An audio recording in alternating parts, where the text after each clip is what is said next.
The country director, Women for Women International Nigeria, Bukola Onyeishi, says holding families together during conflict is a task that must not be left for women alone.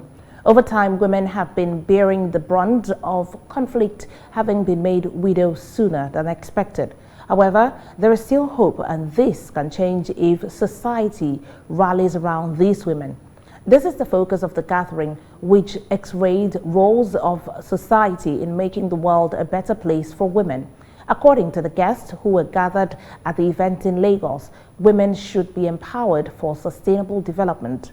Our senior news editor, Adewale Busari, was there and filed in this report.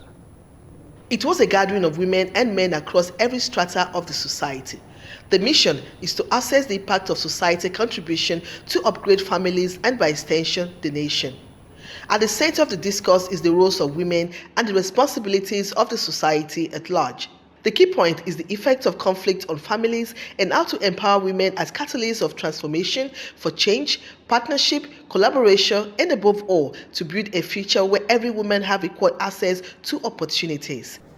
1 in 3 women will experience physical or sexual violence during a lifetime.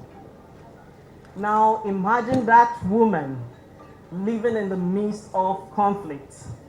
Imagine being pregnant while fleeing violence. Imagine being a young girl managing a monthly cycle in a displacement camp. Imagine being elderly or living with a disability with nowhere to turn to for help. You know, we work in places where nobody wants to go. So we work in conflict zones, and many of us read about the Boko Haram conflict.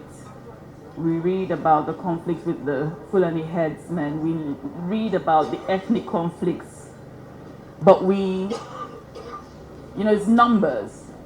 We just hear numbers. All the way from Liberia, a Nobel laureate, Lee McBowie, spoke on the need to leverage artificial intelligence, AI, to have people as a center focus by marrying innovation with integrity.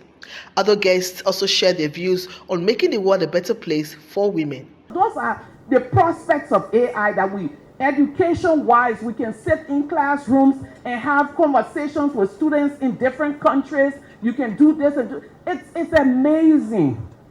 But the question we need to ask ourselves is, what is the risk factor? AI is power. The question we must ask now is, who holds the power? It is a celebration of transformed lives, restored hope, strengthened communities, and the extraordinary power of investing in women.